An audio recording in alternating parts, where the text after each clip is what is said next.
We got a coffee, guys. We got a coffee. Welcome, guys. Louis in the UK. So I'm not sure how much time we've got before Tino comes running in like a little monkey. He seems quite happy at the moment upstairs with his brothers. I'm sure he will climb on me and start doing Elvis dance moves any second now, guys. So I've had quite a few messages coming in about Elvis's nurses. I've had loads of comments about Dr. Nick, about Elvis's diet, about Elvis's how unwell Elvis was and how unfairly treated he was when he was unwell and with all these medications. You're quite passionate, guys. You are about how can I say it? How unfairly Elvis has been portrayed. So just in case you're new to this channel, my name's Louis. I'm just a fan at home. I'm not an Elvis expert. I'm not an Elvis guru. I'm just a fan who's loved Elvis since I was 4 or 5 years old. And I feel like I know Elvis. I feel like he's part of my life. I always have done since I was a child. I feel indebted to Elvis because he did change my life in so many ways, and he still changes my life now every day. And I've got Elvis's back. So the whole point of this channel is we defend Elvis. We are united in our defense of Elvis Presley. We stand up for Elvis. Doesn't matter who's bad-mouthing him. Doesn't have to just be Priscilla. We're going to stick up for Elvis, and we're going to try and tell the truth. And I won't blindly stick up for Elvis. Just no matter what he's done is good. I won't do that. I'll try and be fair. I'll try and be unbiased as much as possible. It's hard to not be biased when you love someone so much because obviously I adore Elvis. So you will probably notice that I sometimes lean towards Elvis. I can't help it. I think none of us can because we all admire and love Elvis. I truly believe Elvis is one of the kindest people that ever lived. I really believe that. And I don't judge Elvis on the fact that sometime in his life he was unfaithful. I don't judge him like that. The fact that he took a lot of medicines because he was so unwell, I don't judge him on that either. So all the sort of serious negative things that are said about Elvis, including by other, well, I would say some of the things that I think have been badly portrayed about Elvis have come from Priscilla Presley. But I think I'm allowed to have that opinion. But it is just an opinion. It is not fact. Morning, Rio. So Rio, my son, has left school and he's got a summer off school, and he's 16 years old. Rio, say hello. And that's 16 years old, guys. They don't talk to you. Not really. They grunt at you like, give me money. Give me money. Rio, you want money? Yeah, he wants money. He's a very handsome guy, Rio. And he, believe it or not, guys, he grew up watching Elvis films with me. So before I go on to the topic of Dr. Nick, I want to talk about Dr. Nick and his nurses. And the two nurses we're going to try and learn about are, I got them, Tish Henley and Marianne Cook. So I know nothing about Tish Henley. I know nothing about Marianne Cook. I do know a bit about Dr. Nick. So the way I'm going to do this video is that we are learning together and we're going to go through it. But something came through the post. It was £3.69 delivered to my door from Amazon. And look what it is. Look how thick it is. I actually couldn't believe that this was £3.69. I love it. Perfect for taking into the toilet or on a bus or on a train or when you're in a waiting room waiting for the dentist. I thought, wow, £3.69. You can take that anywhere. Look how big it is. It's as big as my hand. You know, guys, I'm not a big reader, but it's called The Rough Guide to Elvis off Amazon. £3.69, guys. The cover says, The Man, the Music, the Movies, the Myth, and it's by Paul Simpson. It's even got a stamp on it. Staff shop, it says. Bertram's Staff Shop, 17th of March 2004. It goes through the chapters. The first chapter is the life, The dream the lover dreamed has come true 1,000 times. That's a good title. Everything I ever dreamed has come through 1,000 times. We all know what that is. Then we have the music, the highs and lows and bits in between. Then we have the folk who love those who love the king, which is chapter 3, called The Influences. The canon, 50 essential songs and the stories behind them. I mean, that's brilliant. 50 songs, guys. And then a write-up about each song. The movies, they do a write-up on every movie. Elvis on screen, a movie, video, and DVD guide. Now, let's just find any one of the movies. Let's have a look. Frankie and Johnny. See, look. Frankie and Johnny. You're not going to see it much. But it literally has, just on that one film, it tells you everything you could ever learn about Frankie and Johnny. And it's 3 pages on just Frankie and Johnny. So it mentions the songs, the vehicles, the ballads, the sweethearts. This is brilliant. I can't believe that. It's like, anyway, let's just do the last couple of chapters. The Icon, chapter 6, Without Elvis, You're Nothing. Then we have chapter 7, Elvis Country, from Memphis to Bad Newham in Germany. And then Kingology, chapter 8, memorabilia, disc, books, and websites and songs. It's brilliant. Brilliant. And for someone who, and it's even got, like when you do the A, B, C, D, E, F. Can't believe I got that for £3.70. Cannot believe it. English money. Memphis movies, influences. Let's have a look. Let's just go a little bit at the beginning. Look, even when he meets Nixon. See? This book is crazy. £3.70. Living in Vegas, the interviews, the Jungle Room sessions. I'm just flicking through, guys. And Stay Away Joe, the Liberator. Let's have a look at the end. Elvis in Art. It's going to take me a lifetime. Humes High, Beale Street, Alderman Drive. Look, let's just read the Alderman Drive bit, guys. Mike Freeman and Cindy Hazen now own the first house that Elvis bought with the fruits of his success, and returning to its 1956 appearance, they may not go as far as hanging the washing out to dry like Gladys did, to the neighbors' outrage. Elvis moved to Graceland after a year following constant complaints about the crowds and fans who hung around hoping for a glimpse of him. Guys, it's like, I just love it. I'm going to learn a lot from this book. I may even start doing some videos from reading sections of this book. So there it is, guys. Elvis, The Rough Guide to Elvis, off Amazon. Love it. Right, so what I'm going to do, guys, is what I intended to do. I want to do what I intended to do on the last video, that was learning about Dr. Nick, but a little bit different because we're also going to learn about the nurses. So what I did, because we ended up chatting so much, guys, that we didn't really talk much about Dr. Nick. And I know you guys have got strong views about Dr. Nick. Many of you blame him for his over-medication and his death. Now, I've been looking into this story, and as we go into it, we're going to realize that maybe Dr. Nick wasn't as bad as we all think. Maybe. Yeah. So let's have a look. So I'm just going to see if the link's there. If it's not there, we're just going to start from fresh and learn together, guys.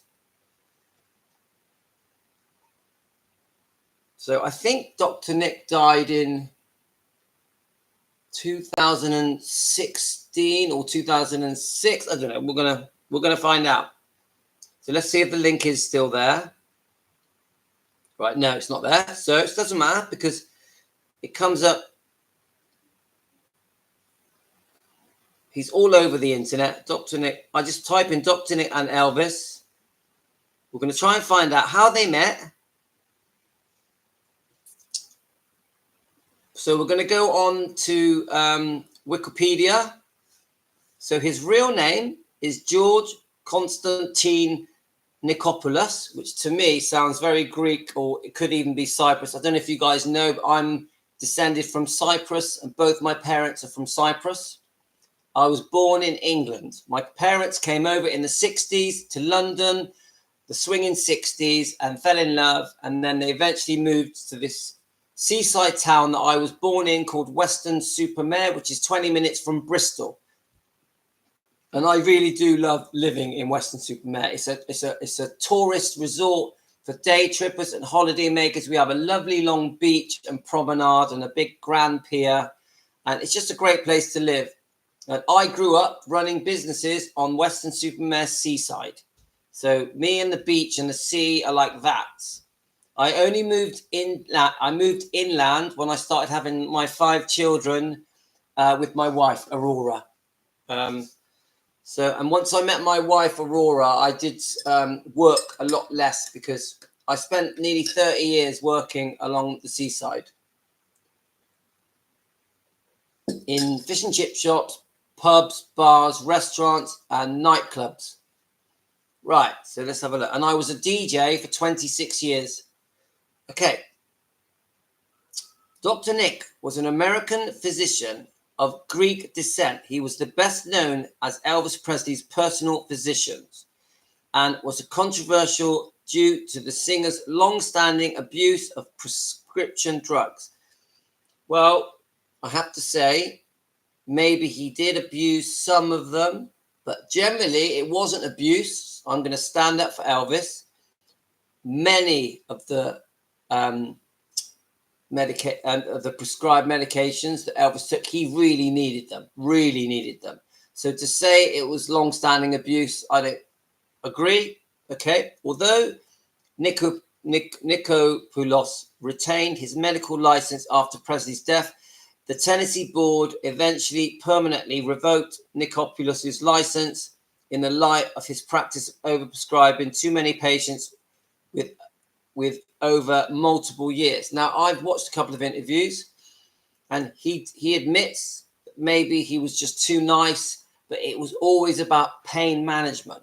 It was always maybe he did overprescribe, but it was because he couldn't bear to see his patients in so much pain. And now pain management is completely normal. In the early 70s, pain management was almost unheard of. So he was born George Constantine Nikopoulos on October the 29th, 1927 in Ridgeway, Pennsylvania. He died aged 88, and we've got an interview of him, very elderly, on February the 24th, 2016 in Memphis, Tennessee. I don't know, but I got a feeling Elvis either bought him a house or gave him the mortgage to buy his house, but we'll see. So he's known as Elvis Presley's personal physician. So I don't want to go too into his life, but so he was a Greek immigrant, opened a restaurant called Gus Sanitary Cafe, which is very common for the Cypriots.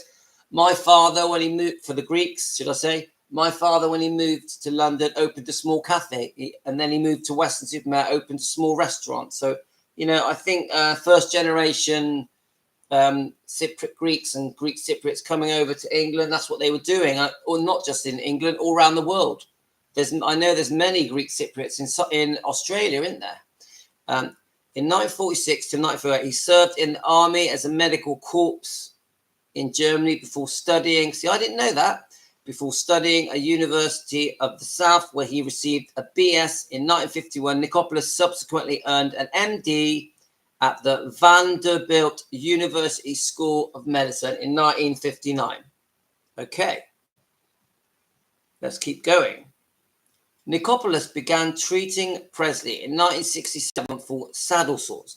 Now, I've heard a few things. I've heard that Elvis's normal doctor at the time was not available, So Nicopolis was asked to check Elvis out for his saddle sores. We know that he had a massive love of horses. We know about his favorite horse. What was he called? All right, it'll come to me in a minute. Elvis's favorite horse. You guys can tell me. The Rising Sun. The Rising Sun. And he had the stables refurbished and called them the House of the Rising Sun. We also know that Elvis bought Priscilla Presley a horse, a black horse. I can't remember what it was called. Maybe Blackie, in 1967 for her birthday. And that's what rekindled Elvis's interest in horses. And he went on to buy all of the Memphis Mafia horses and friends and family. And he absolutely loved his stables, absolutely loved them. He spent a lot of time with his horses. And it was a massive passion for Elvis, massive passion. And we know that in Graceland, they've carried on this tradition with the horses. And some of the horses were prize winners as well. And Elvis would brush these horses down when they were too hot. They'd been out for a long run. And we know that Elvis would ride on his horses to the gates and sign autographs. There's video footage of it on YouTube. And also, he'd like to show off. He would dress up and he would race up and down Graceland so that the public and the fans could watch him. There will be massive crowds watching Elvis riding up and down on his horse, to the point where it blocked off the road because there was too many cars. It's just one of the videos I made. So, and I've heard about this, that he's got a son. Someone told me there's some interviews with his son.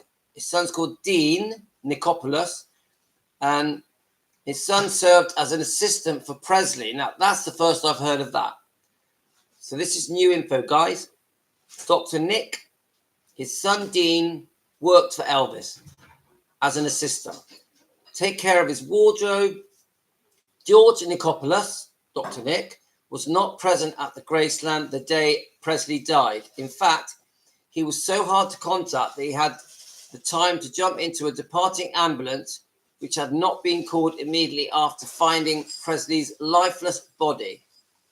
Saying that he attempted to save his life might be exaggerated. It was obvious to even non-medical staff that Presley had been dead for several hours. And we've seen some interviews of the people that found Elvis. I'm just trying to remember the name now. Was it Joe Esposito? Please tell me. I should know this. And from the interviews I've seen, you couldn't revive him because his mouth was shut tight, like clamped shut. And he was partially blue. But you guys give me more info because I'm trying to remember it all now. See, we know that Ginger Alden also found him, and I think even Lisa Marie saw him, God rest her soul, dead on the floor. So even non-medical staff, the Presley had been dead for several hours when his entourage found him in the bathroom. His face was rigid to the point that his mouth-to-mouth resuscitation was impossible, according to Joe Esposito. So it was Joe, and had already turned blue. Yeah, as I said, yeah. Cook Nancy Rook's testimony is that she heard a loud noise upstairs around 9:30 to 10 a.m., about 4 hours before Presley's body was finally discovered. Nurse Marion Cook. So we're going to talk about her in a minute. There's loads of interviews of Marion, lovely, sweet interviews. They were very, very close, and stated it was so evident that he had been gone a long time. There were some revival attempts at the hospital just in case during the Nicopolis was present. And Nicopolis even witnessed, I learned this yesterday, he watched the autopsy. He actually watched them. And could you imagine how that made him feel? Bearing in mind, Dr. Nick loved Elvis, absolutely loved Elvis.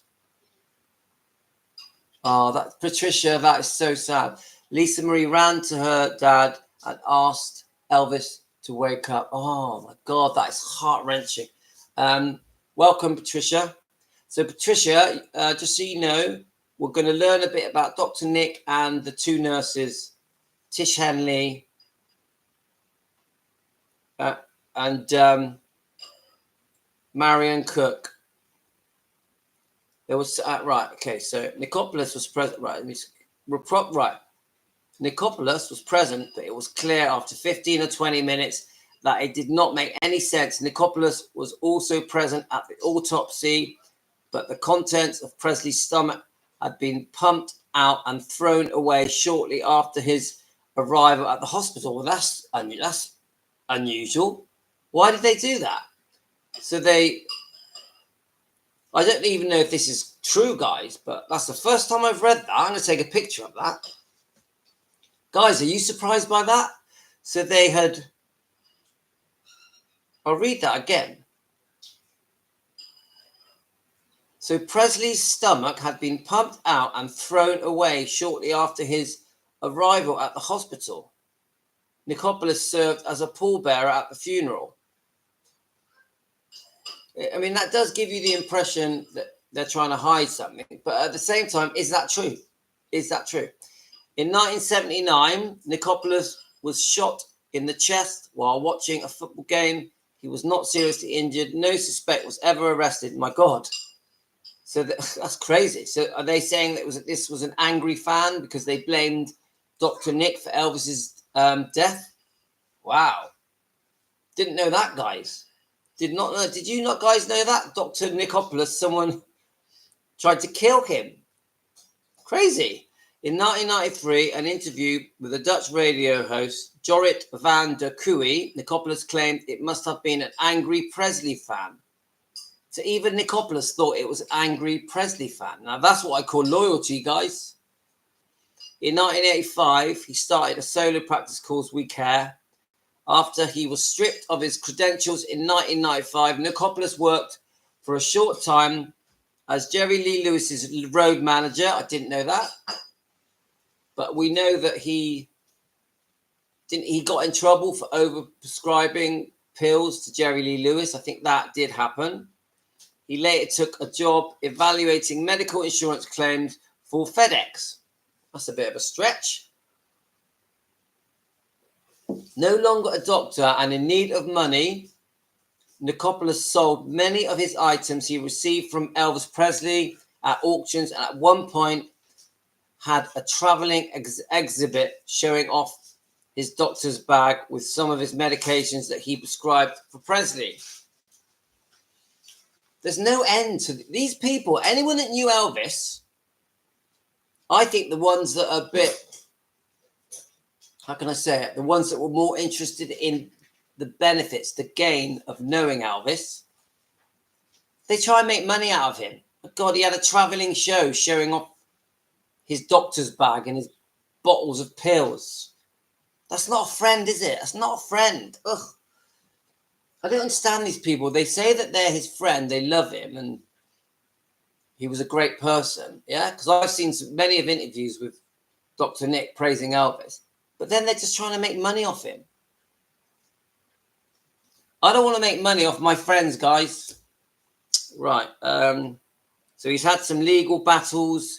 In 1980, Nicopolis was indicted for 14 counts of overprescribing drugs to Elvis Presley, Jerry Lee Lewis, and 12 other patients. Well, that's not good, is it, guys? He's either way too soft or just plain stupid, yeah? And him saying that they were in so much pain, he couldn't say no. You're a doctor, mate. You're a doctor. You've got to do your job properly. Let's have a look. I never heard. Right. She's done many. Right. Let's have a look. So she's done many interviews about this and asked them to stop the video. Yeah. I've seen quite a few videos of Lisa Marie talking about this, but I've never seen her say that. I do not know Elvis was threatened, and Elvis had a gun with him all the time. Yeah. I think Elvis had a lot of death threats, didn't he? In concert.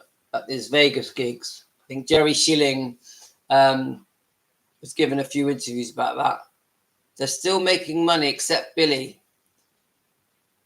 Isn't it? Even if they stood in the same room as him, they're trying to make money. Too much. That's not friends, guys. Right. So let's keep going. It's actually quite interesting. So the district attorney ruled out murder charges because of conflicting medical opinions about the cause of Presleys' death. In the first 8 months of 1977 alone, Nicopolis had prescribed over 10,000 doses.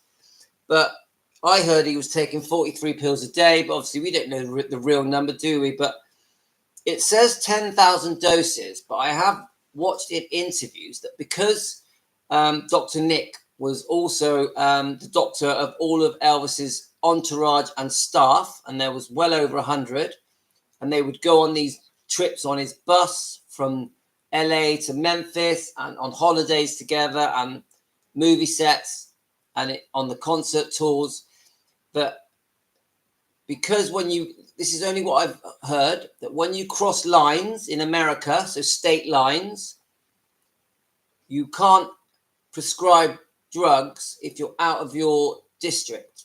Am I right, guys? So what he would do, he would take a massive amount of these drugs with him so that he could medicate all of the staff, these hundreds of staff.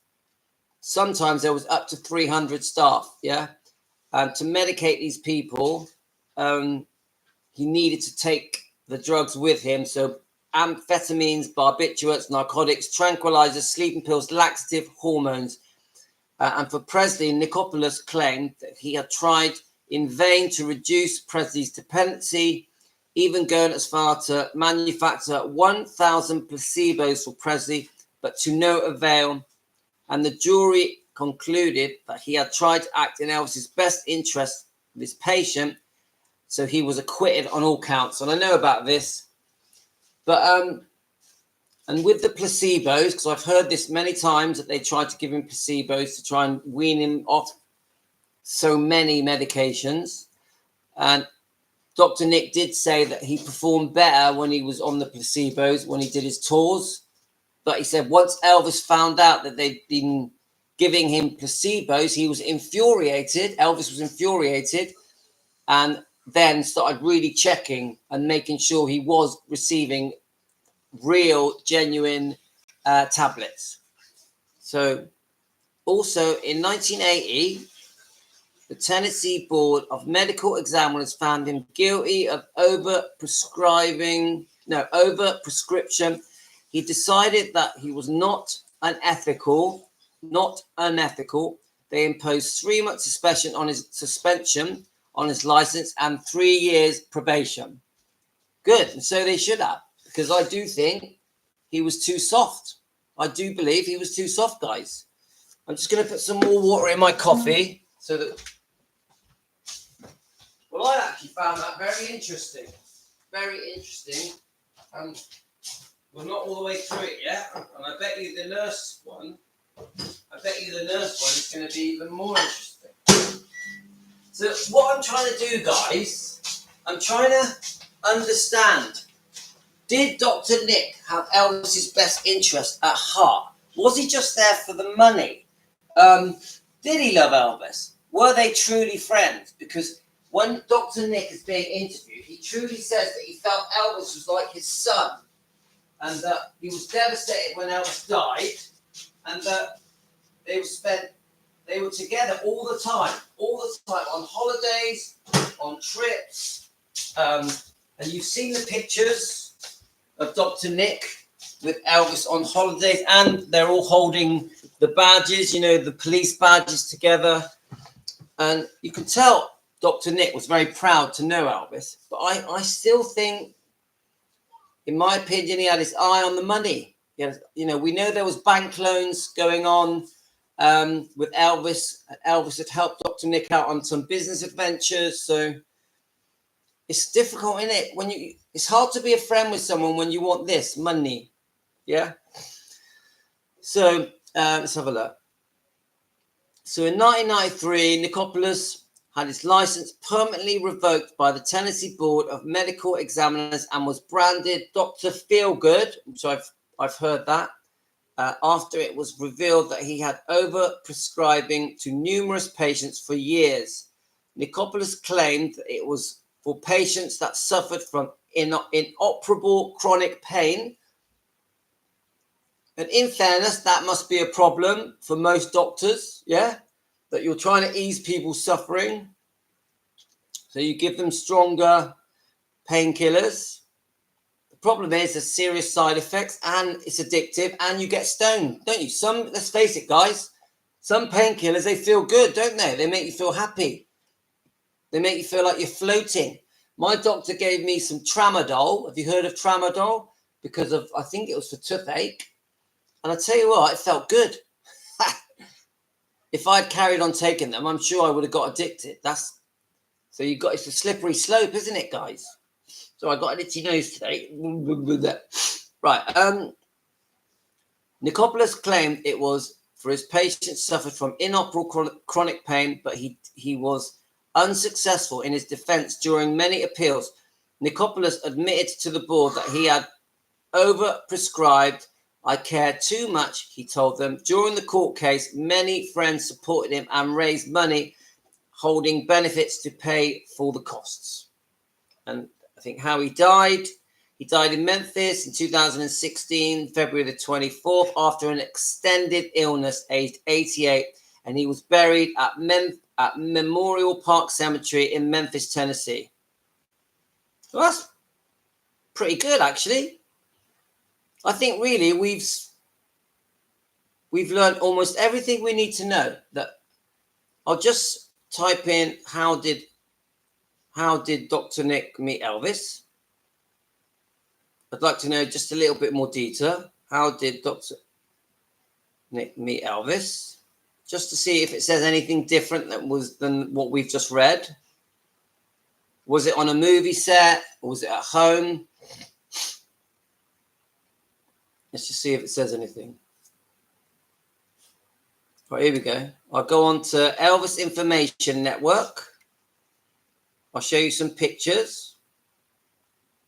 So this is the very famous picture that we all know about, guys. They're all holding up their sheriff badges. We know that Elvis loved his hobby, collecting sheriff badges, and that about the visit with President Nixon, and he wanted to be an agent at large. And Elvis, we also know that Elvis did have a police light and would chase people down for fun if they were speeding. Right, Chino, no. Let me just shut that door so that I don't have to listen to him screaming. Right. My very loud 4-year-old is in the other room doing stuff. Okay, so let me just look at this. So we've just come across this. So we thought it was time to present a range of information about him, hopefully allowing readers into clear light of day, reflect on each side of the story to determine a reasonable, balanced consideration of Dr. Nick's role and intentions, and often complex and easily biased story. And I agree with that. I think there's a lot of hate out there for Dr. Nick. So I would like to get a fairer view on the way he was towards Elvis. I mean, this probably goes on for years. So we're going to pick out some highlights. So that is a fine line, but this is Elvis. You don't say, I know to Elvis. Yeah, you don't say no to Elvis. I agree. He was in a difficult position. And Elvis was a strong-minded guy. He got his way, didn't he, Patricia? So, guys, there's 12 of you watching. Please subscribe, sign the notification, click the notification bell. So then when we go live, we all get together. Or if you want to join, click join. If you want to send me a coffee, send us a coffee. And Susan, thank you for the coffee. Susan sent me a coffee. So kind, so kind. Thank you. And I'm going to enjoy that coffee. Right. So let's have a look. Right. I don't want to read the stuff that we've all just read. I want to more get to the point. So, all right. Okay. Let's get to the Elvis bit. So he began treating Elvis in 1967 and took it on as a full-time job in 1970 until Elvis's death in 1977. Okay, so 13 years. In 1985, he started a solo practice. Right, okay, we don't need that. I want to concentrate on the Elvis stuff. He's wrote a book, The True Story of Elvis Presley and Dr. Nick. Right, so let's have it. So, there's other people talking about Dr. Nick here. Hi, Naja. Hope you're well. Did you eat that? Did you eat it, Naja? Did you eat it? Tell me the truth. Me and Naja have been chatting about was it a croissant? Is that it? It's okay if you did, no problem. Right, hi. As long as you're quiet, you can come in here, yeah? So, Dr. Nick, right, this is someone else's opinion, it's okay. You've only just started, Naja. It's okay. It's not a problem. I forgive you. I enjoy helping you, Naja. Right. Let's have a look. So my son's in now, so you may hear some noises. Okay, mate. Can you shut the fridge though, please? Tino is 4. So, but Tino, you are going to be quiet because I want to go through this with these guys without them listening to you bouncing around like a rabbit. Dr. Nick is basically a good man. His problem is he got into the lifestyle entering Elvis's life and more than his doctors when he should have just remained a doctor. Good words. He got roped in by Elvis, giving him stuff and getting him to travel on tours, and he got in over his head. Elvis did it so he could get what he wanted prescription-wise, but it got out of hand in the later years. Nick also got attached to Joe too, and they both used each other's influence on Elvis. As far as doctors are concerned, Nick became the lesser of the evils. Elvis cultivated other doctors in LA, Vegas. Yeah, I heard this. Elvis had other doctors, and I've also heard that Dr. Nick, if you talk to the Memphis Mafia, they think Dr. Nick was good for Elvis. It was when Elvis was using other doctors, and when Elvis found other ways to get medication, it got complicated. This is what I'm getting from interviews, yeah? And in Palm Springs, who were manipulated by Elvis to a point where Nick became concerned in the later years and tried to control the pills as best he could. So I do keep having reports that Dr. Nick really cared and really did try and reduce the amount of medication that Elvis was taking. But I keep saying this, guys, if you're new to this live stream, Elvis was not a druggie. He was not a drug addict. He had very, very serious problems with his liver, his lungs, his heart, arthritis, glaucoma, twisted colon. He had serious constipation problems. He had serious gastrinal, I can't remember say the word now, gastric problems. He was very, very unwell, a lot of pain, a lot of discomfort. And they say that he inherited a condition called alpha-1. You're going to have to Google that, guys. But I'm telling you now, guys, Elvis needed his medication. He was not a druggie. Yes, he did use a bit of uppers and downers because he would use the uppers to boost him ready for a tour or ready for a concert. And he would use the downers to help him relax, which, well, for a celebrity, to be honest with you, isn't that quite normal? Yeah, to get a bit of energy so you're up when you're performing, and then relaxing, some stimulants to help you relax and fall asleep. Come on, I don't do it, but it's common. A lot of us take sleeping tablets, don't we? A lot of us, yeah? So we shouldn't demonize Elvis too much. Right, in your opinion, was he a good or a bad influence on Elvis? I'm not sure. Right, the person that they're speaking to is someone called Ed Bonja. Eventually, we go on to Larry Geller. So I'm just going to go with it. I liked Dr. Nick and used to get along with him. Dr. Graham was also my doctor in Vegas. He told me how he would dump stuff out of capsules and put placebos in. He knew that a lot of the other stuff was being prescribed by different doctors, and he said that he had nothing to fear as he tried his best for Elvis and tried to help him get off anything that he shouldn't have been on. Oh, that's good. So then, please tell stories about Elvis but it's hard to know the truth. All right, people tell stories about Elvis, but it's hard to know the truth. You can help a man who won't help himself. You can't help a man who won't help himself. With Elvis's power, he had to get his way, which made it very difficult. Yeah. So let's go to Larry Geller. Right. Did you have the last holiday with Elvis? Yes. So it says here, Elvis at the time was really floating between vitamins and health regimes that you were suggested by Dr. Nick and all his chemicals. Now, I heard this. Now, this is 1977 March. I've shown you guys the pictures. Elvis, if you look in March at the pictures of Elvis, and I've already shown you guys on the last 2 live streams, he was slim. He was slim, yeah? It was only his belly that was enlarged, and his belly was inflamed and distended, but actually his arms and his legs and his shoulders were very slim. So Elvis was not fat at the end. Don't judge it on those last few concerts, because I think it's the cameras. He had the jumpsuit was too tight. He was very sweaty and puffy. And I think that the footage on that, those last few performances that were recorded,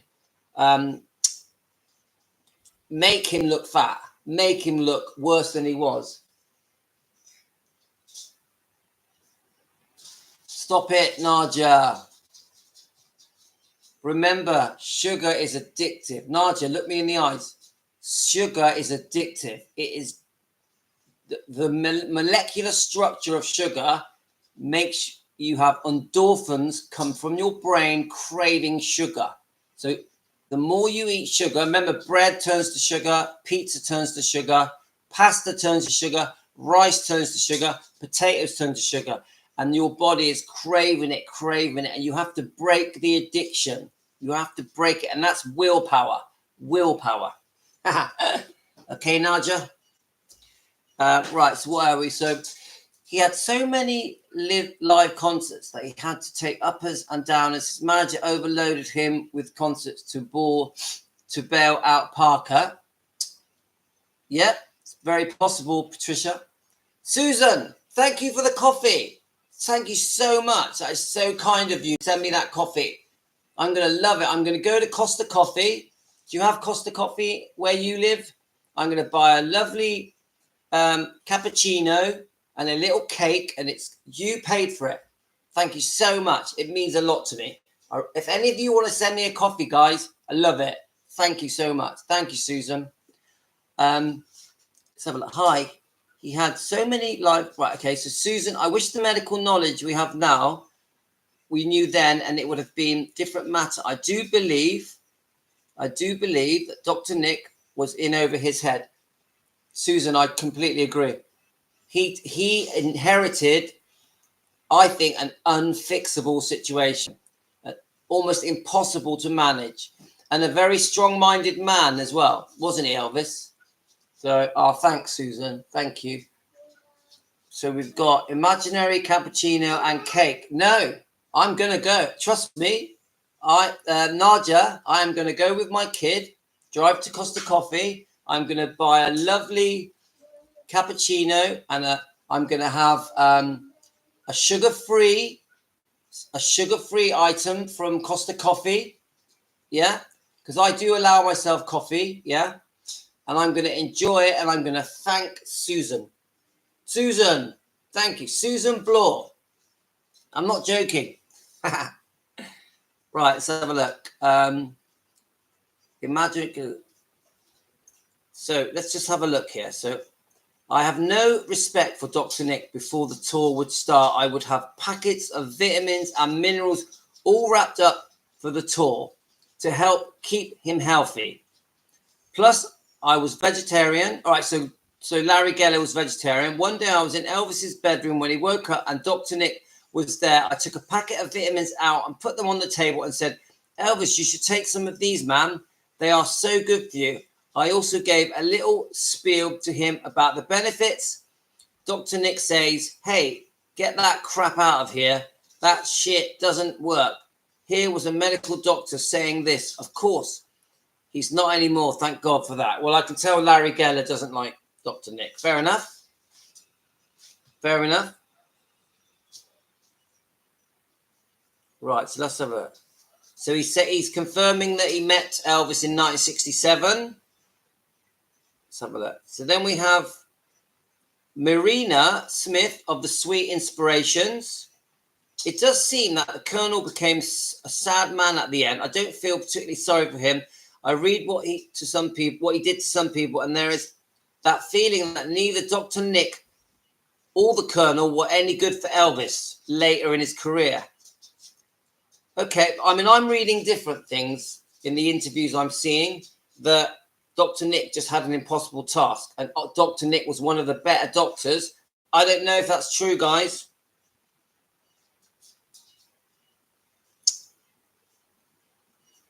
Right, so here we are. So Marina Smith, I actually can't agree with you about Dr. Nick, because I happen to think that Dr. Nick did much more good than people know. I think he has been unfairly accused and blamed. And this is what we're trying to find out, guys.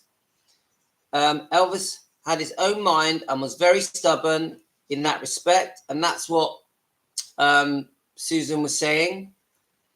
Elvis did what Elvis wanted to do.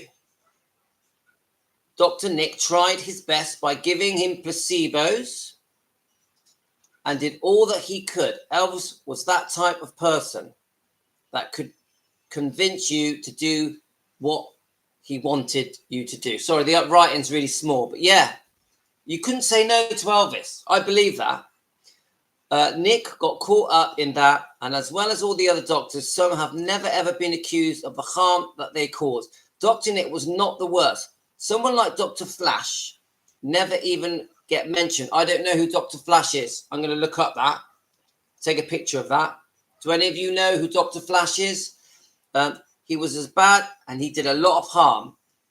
Right, well, I want to... And there's a link here for an interview from Marina Smith. Okay. So Marty Lacker. I like this. It's flicking through different interviews, guys. Quite interesting. Right. Better benefits of vitamins Larry wanted Elvis to have, because the deficiency caused depression and inflammation and weakened Elvis's already immune system. You've been doing your homework, haven't you, Nadia, with nutrients and vitamins? But I can only really answer that, Nadia. Guys, I am a little bit into food and diet and nutrition. It's something I love, yeah? Now, I can only comment on your comment, Nadia, if I know what he was eating. I need to know what he was eating. Then we can go... See, a lot of people don't realize that when you eat fruit and veg, a lot of it is fiber. So the fiber just sits in your colon. And then your body is trying to absorb the goodness from the fruit, from the vegetables. But your body, it finds it quite hard to absorb the goodness out of fruit and veg. Now, if it's meat we're talking about, meat and eggs, your body fully absorbs all the goodness in meat and eggs. Meat and eggs has all the vitamins and minerals and nutrients and fatty acids you could ever need. And your body absorbs all of it. There's no fiber. Now, with fruit and fiber, it's different. And remember, fiber going through your system, I know a lot of you guys think that fiber is good for you and cleans out your system, but not for everyone. For some people, fiber irritates your system and can cause problems and can cause inflammation. So you have to look this up on YouTube, guys. You'll be surprised. Fiber isn't as good for you as you think. It can actually make things worse. And to really fully see the benefits of vitamins, nutrients, you need to eat meat and eggs, because fruit and veg, your body struggles to get the goodness out of the fruit and veg. You have to look it up, guys. You have to look it up. Right. So let's keep going. So Marty, so what are your views on Dr. Nick's role in Elvis's decline dependency on prescription medications? So Marty Lacker says, Dr. Nick truly cared about Elvis, but he got caught up in a lifestyle that he shouldn't have, and it made him do things that he shouldn't. He's a good man, and people have been too harsh on him. So I'm getting this feeling that Dr. Nick wasn't as bad as we all think. I haven't made up my mind yet. I'm still learning. Right, so it was said that Elvis ate a lot of bacon. Patricia, we're probably going to disagree, but I am a carnivore and keto. That is my diet. And I have learned, and many of you are going to say it's wrong, that bacon and the fat in bacon is very, very good for you. Now, that's going to shock a lot of you. And the only way you're going to understand why I've learned that is by going on YouTube, typing in carnivore diet and look up Dr. Ken Berry, and you'll be surprised that animal fats are very good for you, and they are full of goodness and nutrition and vitamins. It's hard to believe, guys. I know. I didn't believe it at first. I thought it was a load of rubbish. But when I started doing my research, I realized that fatty meat is very good for you, and cholesterol that you eat is good for you. Patricia, I prefer it that you just look it up before, because I know it's shocking. Patricia, I know you hear it, you're like, what? Meat is good for you? Eggs are good for you? It's got cholesterol in. Fat is good for you? I always thought fat made you fat. I completely understand that reaction. It's only when you look it up that you start going, oh. And I've learned, Patricia, that it's sugar that is doing all the damage. Sugar. And remember, bread and pasta and rice and potato all turn into sugar. All of it. Cereals turn into sugar. Sugar is very bad for you and can cause heart attacks and strokes. But you need to look it up. But we're here for Elvis. And I'd rather you research it and then come back to me and then... Right. Now, the reason I know all this is because I healed myself by stopping eating sugar and stopping all the breads and pastas, etc. And I healed myself. I reversed my pre-diabetes and I cured my ulcerative colitis. I cured any autoimmune issues I had by stopping eating sugar. Carbs, yeah. Carbs, same thing. So it's very interesting, Patricia. And I lost nearly 2 stone. I lost my big belly. I used to have a big belly and it's gone because I stopped eating the sugar, the bread, the carbs, and I started eating the meats and the eggs and the fish and the omelets, cheese. I stopped all fizzy drinks. I just started eating the right food that my body was designed to eat hundreds of thousands of years ago. And then I got better. And I got better quick, and it restored my energy levels and it restored my love of life. And it even affects anxiety and depression. Nadia, only for a few weeks. Only for a few weeks. As your body changes from sugar to fatty meat and eggs and omelets, etc., that side of your health will go completely normal, but it does take a while. Yes, cheese is fine, but not too much because cheese is fattening. So don't forget, you're also trying to lose weight. Is that right, Nadia? Right, let's have a look. Sorry, guys. If you're watching this, we do mainly talk about Elvis. It's just there is a side issue, there's a side thing going on here now with how we eat because we're all trying to get better. Let's have a look. Yeah, so she says that Marty Lacker says that he feels that people are too harsh on Dr. Nick. Fair enough. Right, Billy Smith. Right, this will be interesting. Let's see what Billy Smith says about Dr. Nick. Dr. Nick is the most famous person to be blamed for Elvis's drug problem, but there were plenty of other doctors too. What is your opinion of Dr. Nick? Good or bad? Right, let me sort out Tino and I'll come back because that's interesting, that is.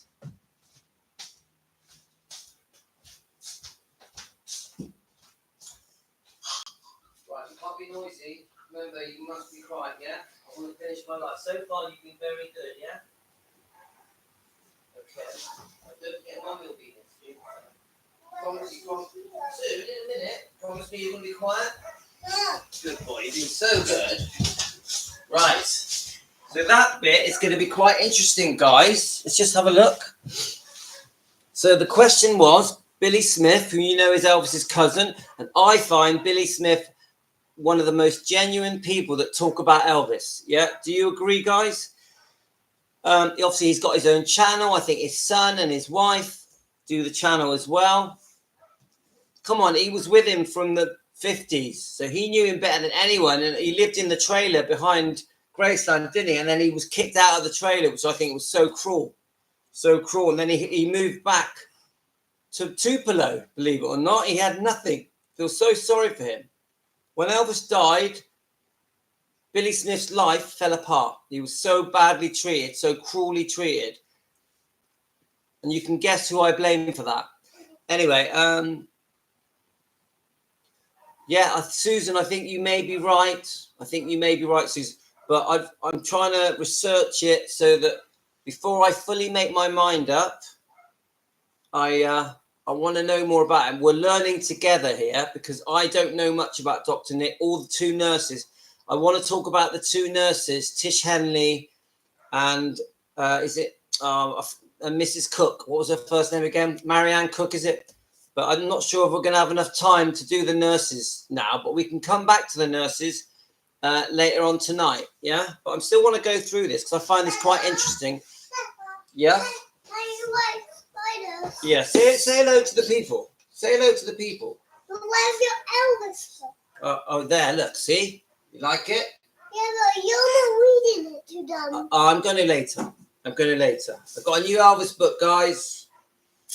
Nadia, look at that. £3.69 from Amazon. £3.69. It's amazing. The Rough Guide to Elvis. Delivered. That's not working, Tina. No. Oh, no, careful. Spider. All right, go on then, but you have to be quiet. Right. So let's have this. Tino, he's 4 years old, guys, if you haven't met him. 3 years old. No, you're 4. Dr. Nick tried to help Elvis. Elvis was a strong-willed person, and he did exactly what he wanted to do. In most cases, in my opinion, Dr. Nick was good. Right, okay. We now know Billy Smith thought Dr. Nick was good. And that means a lot to me. Definitely. Yeah, they've got a great channel. Billy said he had moved and couldn't stay in members. Made him so sad. Yeah. Nadia says, hello, Tino. Are you going to sing her a song? He's got such a good singing voice. He is the next Elvis. Right, so let's have a look. So this just says a true story. For 10 years, Dr. George Nichopoulos, better known as Dr. Nick, was one of Elvis's most trusted and valued advisors and personal physicians. He and his son, Dean, I want to look up his son, Dean. I'm going to see if there's any interviews with Dean, because Dean also worked for Elvis, guys, who started first as his racquetball teacher. So Dean was his racquetball teacher. I didn't know that. Learned something new. And then his trusted valet. So he was his valet. His son, Dr. Nick's son, was his valet. Were there to help maintain balance amid craziness of Presley's lifestyle demanded his fans have yet to fully understand. I'm definitely looking up Dean. Right. So at the end, they were observed private Elvis. Right. Private Elvis trying desperately. Right. A proud private Elvis trying desperately to cope with his career pressures and personal problems of failing health. Dr. Nick and Dean are collaborating with Elvis historian Joe Russo on the book Elvis's Legacy Deserves. Right, that Elvis's Legacy Deserves. Right, so I think they're talking about the writing of a book. And there is an interview. Actually, I could get it up, guys. There's an interview, quite an old one, showing... Right, Tina, just be quiet while I do this. No jumping, please. Showing, see if I can find it, guys. Showing, I wonder if it will come up. Right, here it is. So I'm going to show you this interview. Dean, yes, Nadia, I'm going to look that up because I've never watched him in an interview. So I've got a video here, and Dr. Nick is being questioned by the interviewer why he wrote the book. So... Joining us this morning, Dr. George George Nicopolis. Many people know him just as Dr. Nick, Elvis's personal physician. Doc, thanks for coming on this morning. My pleasure. He's joining us. First of all, he's written a book, but I want to ask you some questions before we get to that. Talk about your time with Elvis. The first time you met him, what were the circumstances? I happened to be on call for the group of doctors that I worked for. It was on a weekend, and Elvis had been in town for about a week, and had one of his wild hairs where he bought everybody that worked for him horses and trailers and took them in horseback riding. And he had a problem with riding for a week. He had a lot of soreness. And actually, he had saddle sores. He was trying to get out of going back to California to do a movie he was supposed to start. So you treated him? Right. And then after that, he liked the relationship so much he became his personal physician? Or? I think so. His doctor happened to be out of town the first time that I saw him, and he was living in California. And when he moved back to Memphis, I became his personal physician. Okay. When he died, a lot of people blame the prescription drugs. Is that what killed Elvis Presley? No, drugs had nothing to do with his death. Let me just pause that. I will jump in here and say that to say, like, Gino, no, you have told me you're going to be quiet. I need my coffee. Hi, Eric. Okay, all right, Eric, I'm going to look into Marion because she is going to be a subject of a live stream. But I think we're going to concentrate on Dr. Nick. But welcome. Thanks for joining in, Eric. Let me know where you're from. I will say this, guys. For him to say that drugs had nothing to do with Elvis's death, I don't think that's fair. I don't think it's right to say that. I think there were many factors in Elvis's death. Probably the main one was that he was constipated and he was straining. Yeah. But to say that drugs had nothing to do with his death, I can't agree with that. But we know that it's very likely that the heart attack was brought on by him straining because he has very severe, very uncomfortable constipation. But come on, guys. The pills did common sense, innit? Right, let's... That was proven and shown in my book from the toxicology studies that were done. Did he have a drug dependency issue? He only had a drug dependency issue one time after he came into Memphis real sick after receiving acupuncture from a physician out in California for 6 months. When he wasn't really getting acupuncture, he was getting shots of medications that he got addicted to. Okay. So Naja, did you hear that? Elvis was trying to get, what do you call it, holistic treatment. He was trying alternative treatments to soothe his pain and his discomfort because he was in serious pain, serious discomfort, unbearable, I would say, because Elvis's medical problems, because it covered his lungs, his liver, his colon, and excruciating constipation and glaucoma and high blood pressure and twisted colon, so many things that it says here that he was trying acupuncture and that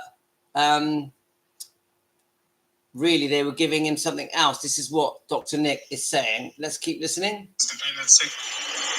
Yeah, I got him in touch with the rehab people here in town that treat these things and got him off everything all together.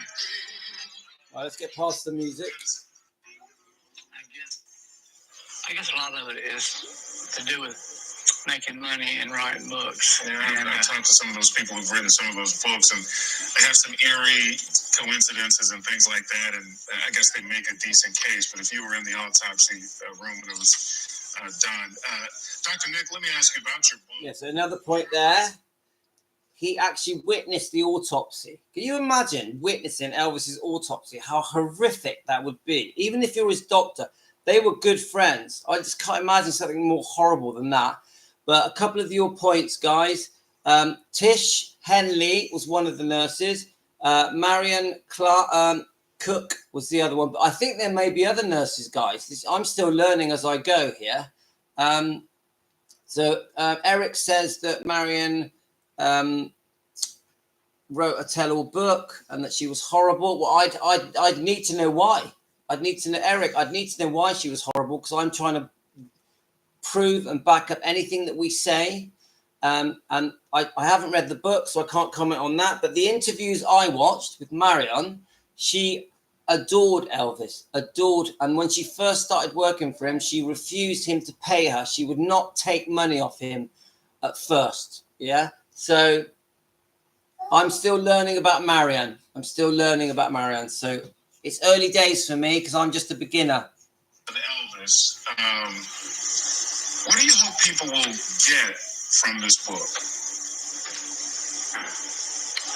I wanted to get a feel of the kind of person that Elvis was and what he actually gave back to his fans and to music. He changed music, and I don't think it's really appreciated what he contributed towards this. How close were you guys? So, guys, that answer, when he says, why are you writing the book? And he says, oh, I want fans to know how great he was and he's not appreciated. Come on, guys. Do we fall for that? Let's be honest. He wrote the book because he needs money. One thing I have learned about Dr. Nick, if you go through his little bit of history, he always wanted money. He was very money hungry in many different ways, Dr. Nick. So, no, he wrote the book for money, guys. Now, did he also love Elvis and care for Elvis? Probably, but it was money. Let's have a look. So, Nadia, stress leads to pills and problems which lead to constipation. Yes, but Nadia, he had a twisted colon. So, of course, the pills made it worse. But if you got a twisted colon and your colon's not absorbing things properly, it's not, and you're not getting his liver was faulty as well. So his toxins aren't being cleared out properly. He's going to have constipation. That's how I see it. So, of course, pills would have added to that as well, Nadia. Have you seen the price of the book? It makes your eyes water. I know that Elvis books now, they're so expensive. They're like collector's items now. It's crazy. Hang on, 1 second. We went to school together all our lives. I mean, we used to shoot marbles together or something. We just very close. Did you go on some of the road trips? I went on most of the road trips. Is that right? Yeah. Which caused a little dissension with my partners because they thought this was a vacation, and it wasn't really a vacation taking care of so many people. Why did you decide to write this book now? Have you been working on it for a while? Or? Well, I tried to write a book before, several years after he died, and I hadn't read any of the other books, but they were brought up in preparation for some of my trials. And there was some. Let's get past the songs. You set the record straight in this book? I think so. Okay. Well, Dr. Nick, thanks for coming out. Good to talk to you. My pleasure. And we will be right back. So, it's quite an interesting interview. It's a bit blurry, guys. The audio isn't very good, but it gives you a feel. So Eric says that she was nothing more than a live-in pharmacy for Dr. Nick, and Dr. Nick paid her. I'd need proof for that. I will say this, Eric, that we together on this channel, we've been trying to do some research to find out what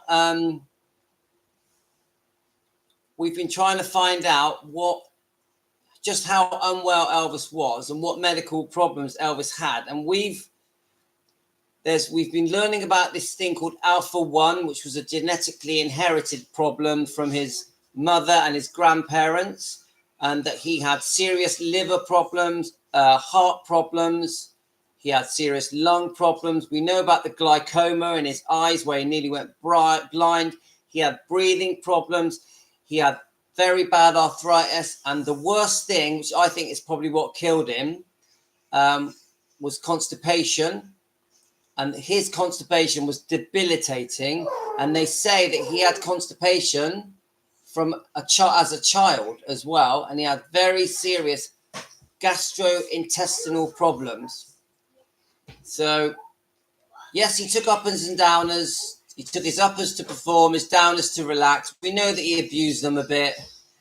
And he nearly went blind with the glaucoma. So there's a lot of genetic... Gina, I can't hear nothing. You have to stop jumping. You know that he nearly went blind with the glaucoma. So what I'm trying to say to people like Eric is that I know that we very quickly want to just call, like blame Dr. Nick. Yeah, which I completely understand. I love Elvis. I'm not happy that this happened to him. But I will say this, that he was so unwell that he really did need this medication. Elvis needed his pain to be soothed. He needed anything to help him. And Dr. Nick inherited a very unwell man. Elvis in his early 40s, late 30s was very unwell. Elvis couldn't believe he was getting all these serious illnesses later in life. He didn't know what to do. He felt like his body had let him down. So he needed almost all the medication he took. I'm not talking about the uppers and downers now. I'm not talking about the stuff that gets you stoned. I'm talking about this man was seriously ill and his pain needed to be soothed. And so the fact that he was getting so much medication from Dr. Nick, well, yeah, because Dr. Nick was his doctor. Now, did Dr. Nick get carried away and couldn't say no to Elvis? Seems that way.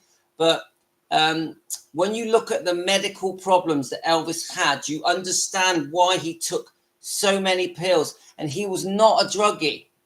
He was just a very sick man. But okay, he abused the sleeping tablets a bit and the uppers a bit. But Elvis needed some kind of boost to go on stage and perform in concert to his guys. And then when he come off, he needed something to relax him. So I'm not so sure that Dr. Nick was all bad. And when you mentioned the nurse, Marion, that he paid her to get the medication, I need proof. I need proof of that, because everything I've seen about Marion so far, Marion Cook, comes across that she actually loved Elvis, but I need to do more research. So let's just carry on here. I don't think working for Dr. Nick is a bad thing. I'm sorry, I'll stop talking about her. I just don't like...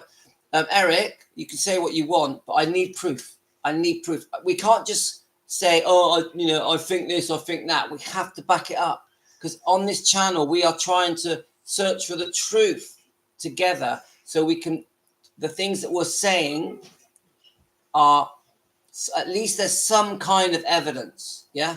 So, but Eric, I appreciate your input. It does make us all think. Yeah. So Cheryl, I tend to agree with Eric. He had round-the-clock medical care and many drugs on board. Why would the nurses not check in his vitals ever so often with all the meds? I often question that. Cheryl, we love Elvis. We do. All of the medication that he was receiving, we're very concerned about it. We want to know that what he was receiving was correct. But remember, Elvis was his own person, and Elvis was also responsible for abusing and overtaking the medication, and Elvis would go out of his way to have other doctors on tap so he could receive the medication that he wanted. And Elvis did abuse the medication. So we have to look at the big picture. I think where we all try and blame people, sometimes we lose sight that Elvis was responsible. Ultimately, Elvis was responsible for himself. Yeah.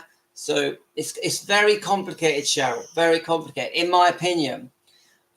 Isn't it ironic that Elvis and his Memphis Mafia had a little decree stating, please don't let us die of constipation? Yeah, you mean the thing that we, on that clip that we had earlier, what was it again? He wrote it into the TLC pledge, didn't he? I've seen that, Nadia. Do you think all the medicine Elvis was taking brought on new problems? Yeah, definitely. 100%, Patricia. I think all of the medication he took had loads of side effects and was very addictive, and a lot of it was really bad for him. Yes, 100%. I know about the Stanley boys. I've seen that interview, but remember, in her mind, Dr. Nick It was over 40 pills that he was taking a day. Elvis had these, I would say, dozens of medical conditions, serious because of genetic factors inherited from his mother and his mother's first cousin and grandparents. And Elvis did need a lot of these tablets. Now, as far as we are aware, the main reason Elvis died was overstraining on the toilet, which caused a heart attack. Not the pills. It was the straining, the extreme straining caused by extreme constipation that was very debilitating and very painful for Elvis. And it was straining that caused the heart attack, not the tablets. Now, did the tablets have an effect? Of course they did. Of course they did. I'm not stupid, but we need to do some proper research, I think, when it comes to the medication and Marianne's involvement and the Stanley brothers. And, obviously he visited the dentist the night before, and it's not as easy as, let's just blame everything on the doctor and the nurse. I don't think that's fair. Right, in 1967, Elvis had a saddle sore. That's how they met. Yeah. Hi, CKC. Welcome. Riding his horses all day at the ranch. Elvis's doctor was available at the time, so George Klein recommended his doctor, which was Dr. Nick. Yep, we spoke about this in the beginning of this video, how they met. We've gone through his history. Thanks for that, though. I for sure know that he himself had a hand in it. Yes, he was doctor shopping and getting drugs from dick to doc. Yeah, I agree, Cheryl. There was many people involved in Elvis's death, 100%. But Elvis was involved as well. We have to at least acknowledge that Elvis had self-responsibility.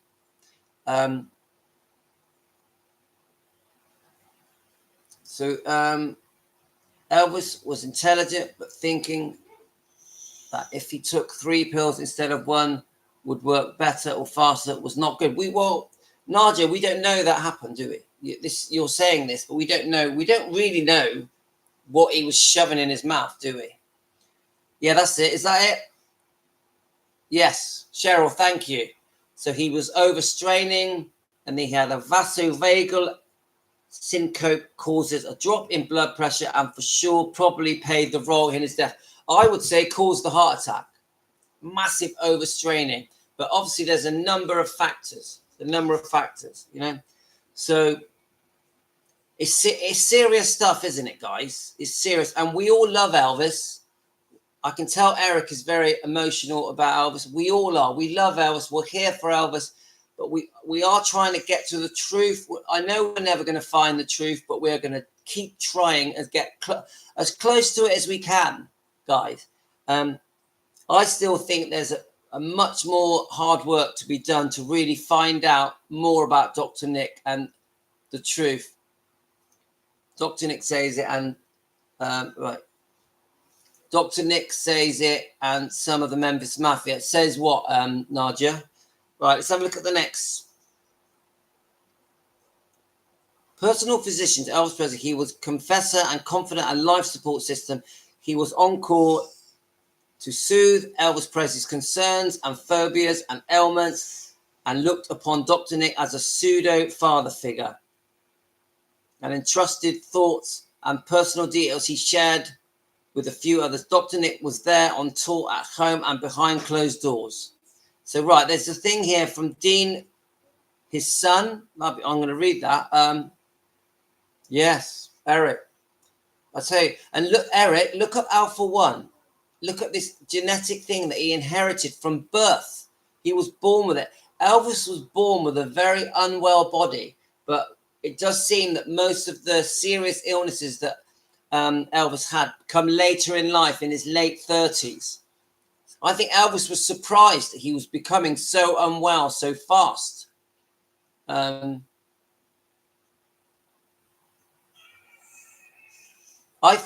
agree, Nadia. He definitely over-medicated himself. I'm not whitewashing Elvis. I know he took too many pills, just like I know he was unfaithful. But I'm trying to say that a lot of the pills that he took, he needed. He was very unwell. He wasn't a normal person that ruined himself because he was taking loads of pills. He was seriously unwell. He had serious lung, liver, heart, colon. He had very glycoma. He had serious, high blood pressure. Elvis was super ill. If you went to your doctor and said, I've got high blood pressure, I've got a twisted colon, I've got an enlarged heart, I've got a liver that doesn't work properly, he's going to give you loads of pills, guys. Loads of pills. Even my mother, who is 80, is on a lot of medication because she's 80 and her body has aged and she's got problems, and it's all related to blood sugar and type 2 diabetes and many other things, guys. So Dean Nikopoulos, Presley's personal valet for the last several years of his life, Presley referred to Dean as the son I never had. He virtually lived at Grayson and was there to assist Presley in his daily routine and the concert tours. Dean looked after Presley's personal needs and was always present for motorcycle rides, racquetball games, and whenever Presley decided to just have fun. So basically, Dr. Nick's son was very close to Elvis.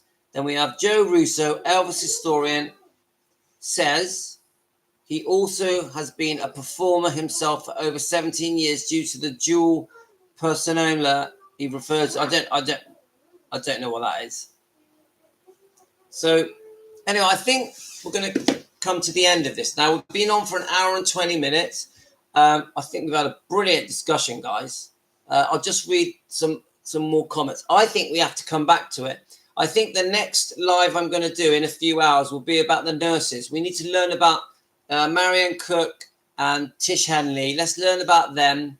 I still want to learn a bit more about Dr. Nick. I'm going to go off and watch some more interviews. It's just sad because they did not have the medical knowledge that we have today, and most of them think he was just taking drugs. Cheryl, you're right, and this is what we're trying to disprove. On this channel, please subscribe, everyone. Please hit the notification bell so next time we go live, we can all join each other. Feel free to join in, guys. Join in with us because you are very welcome. We're here to defend Elvis, to search for the truth so we can understand what truly happened to Elvis without all these silly lies that are being said about him, so we can defend him. So you say, Cheryl says, the knowledge we have today, and most of think he was just taking drugs. It's true. The fact that he is known as a druggie is so wrong. He was seriously ill. He needed his medication. Elvis was not a druggie. Even people that think he was fat, if you look at the last year of his life and look at the pictures of him just before he died, he was not fat, guys. He had a big belly, but he was not fat. He had thin arms, thin legs. So this thing that Elvis was this fat druggie is so unfair. It's so unfair to Elvis. Cheryl and people who know Elvis said when he was on holiday, he took less pills and feeling better. He needed much more. Yeah. And if you look at the pictures of him in Hawaii on holiday in March 1977, you can see that he's lost a lot of weight. He's looking much better. Susan, I highly recommend The Destined to Die Young, but yes, it explains about this terrible health problems and many born with, as you have explained. Thanks, Susan. I can't find that book. I have been looking and looking. I'm going to look every day because it will appear one day on. You can only get the audio version. Yeah. So I'm going to keep looking until I get it. I'm not going to pay silly money for it, mind. I have to buy it at a fair price. But the author is brilliant, has done loads of interviews. Sally Holdall has done loads of interviews on YouTube, literally dozens of interviews, and I've watched a lot of them. She's brilliant. She is brilliant. She is a proper Elvis fan, and I love watching her.